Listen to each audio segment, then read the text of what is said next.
Zombie apocalypse.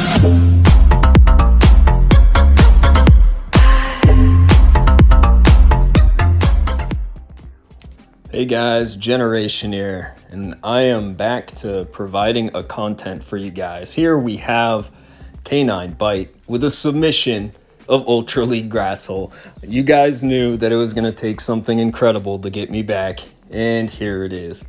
Canine is running GRASSHOLE in 3 different forms in Ultra League. As a legend, gatekeeping aces. So here we go, guys. In these sets, he's running, or these first few games, I should say, he's running Shadow Aggron lead with, of course, Shadow Vic on every one of these teams. And he'll be swapping between, I believe, Venusaur and Torterra in the back.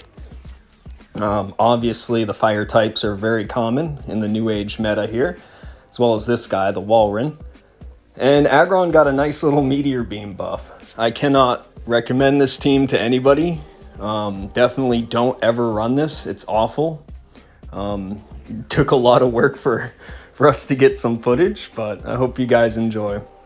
Now, the cool thing about Razor Leafers against the Walrein is generally you only have to shield once, and then you can Razor Leaf down. They usually don't get to 2 Icicle Spears, just like in Great League, if any of you guys play GRASSHOLE in Great League. So here we're going to see some epic plays by Canine. Aggron into Cresselia. Now, this isn't too bad, so I think he's going to stay in. And because of the Meteor Beam buff, he actually does quite a bit of damage to Cresselia. So let's see if these guys decide, or if this gentleman here decides to respect the move. Looks like this guy might be running double nuke, seeing as how he threw a Moonblast there into an Aggron. That was a choice that was made. Does not respect the Meteor Beam, and look at that damage, folks. Absolutely insane. Anyway, I hope all you guys are doing well. I haven't seen you in a while. But yeah, I'm doing well. Just busy with life and my new son and everything, so haven't been around too much. Now here you're going to see, because we swapped in, we might not be able to farm this Walrein all the way down before it gets to 2 moves. Maybe we will. Let's see. Yes, Canine is able to do it. Shadow Vic, an absolute beast as an XL. Firing off the Sludge Bomb. Does he respect it? Absolutely not. And the Charizard goes down. On to the next battle. All right. Let's see what we got here. The long queues of gatekeeping aces. And we have a Charizard lead for the Regirock now. We have Regirock GRASSHOLE, guys.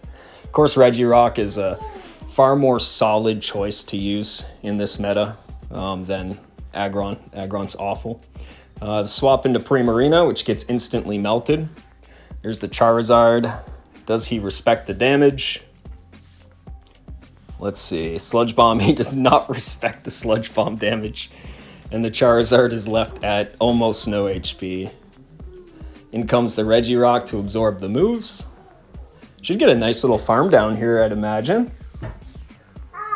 And nope, he is able to get to 1 more move. Of course, Canine wouldn't shield this. He knows better.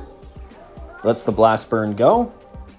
Regirock tanks it like no problem. He's going to fire off the Focus Blast here. Toxicroak, and this guy lets it go. Now you'll notice that against GRASSHOLE, people tend to lose with multiple shields, and it happens a lot, and this is a great example of that.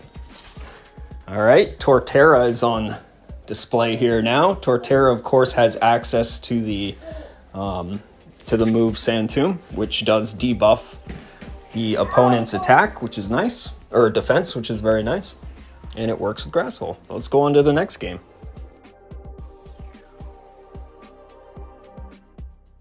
All right, and we've got another Regirock battle here, which is good, into a Giratina.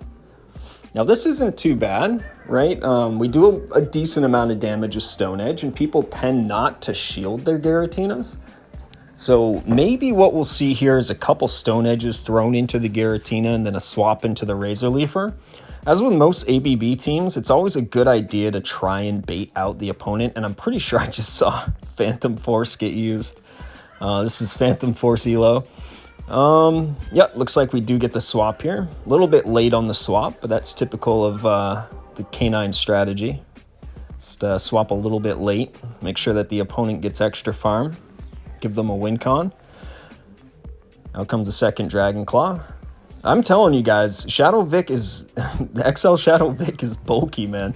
It is bulky. Looks like we're going to see a Leaf Tornado get used for once.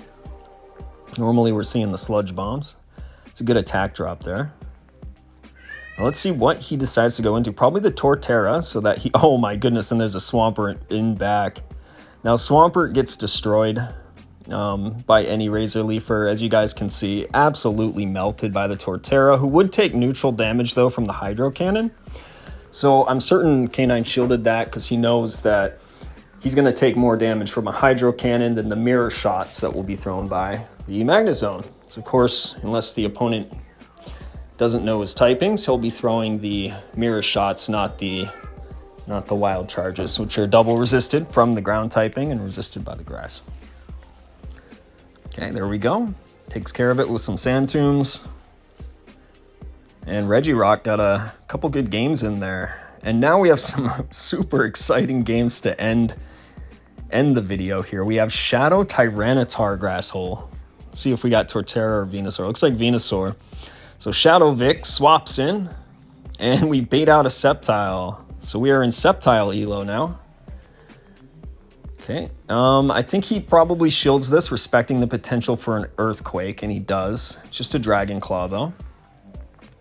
Now, if he's running Dragon Claw, that probably lets K9 know that he's not running Earthquake. It's probably Dragon Claw and Leaf Blade. But just in case anybody didn't know Sceptile's movesets, it does learn Earthquake. Just in case anyone needed to know. Okay, should let this one go. Another Frenzy Plant, and he wins swap here. Excellent. Walrein comes out. Leaf Tornado goes out. Let's see if the opponent shields. They do. And he gets the debuff on the Leaf Tornado, so that's huge. Brings in the Razor Leafer. I assume he'll let one of these go. Yep, because of the debuff. Look at that, guys. Tankier than you'd expect, and we see the Charizard come in, and this game is over. Of course, Tyranitar is squishy, so watch how much damage this does. Oh man, that's resisted damage, folks. And Tyranitar is able to smack down the old Walrein. Let me know what you guys think down in the comments. What is the true Ultra League Grasshole? Is it Tyranitar? Is it Regirock? Is it the Shadow Aggron? Let me know. Okay, so we see Giratina. That's a great lead for Tyranitar, because it probably is, unless it's running Dragon Pulse, but probably not. We see a Cobalion here. Cobalion isn't too bad for the Shadow Vic, as long as you don't take a Stone Edge, because it looks like these Sacred Swords are not doing too much damage. Let's see if he shields this one. He does, and it is another Sacred Sword, unfortunately. See another move coming out. He's going to let this one go. It is a Sacred Sword. Resisted damage, of course, because of Vic's poison typing. And that was a nice little catch there. Onto the Giratina. Comes the Leaf Blade. Does get the debuff again. And now he's going to farm all the way down, I imagine. I think he would not be throwing a move here. You resist Ominous Wind, you resist Shadow Ball, so unless this trainer is running Dragon Pulse, as I stated, then he'll probably be fine here. Yep, he's going to let the next one go. Then again, it is an Ultra League Shadow Tyranitar, so Shadow Ball would probably hurt. You see Giratina go down. We've got the crunches loaded. Cobalion comes out. Looks like he threw a double kick there, so these two crunches should go out here. Yeah, and he throws another double kick. Okay. Cobalion goes down. The opponent brings out a Pidgeot, and K9 swaps into his Venusaur voluntarily. Once again, guys, that is the K9 strat. So, do I recommend the team? No. Should you play the team? No. Should you expect more weird videos? Of course. I love you guys. I hope you guys are healthy and doing well. And I'll catch you guys later. Generation out.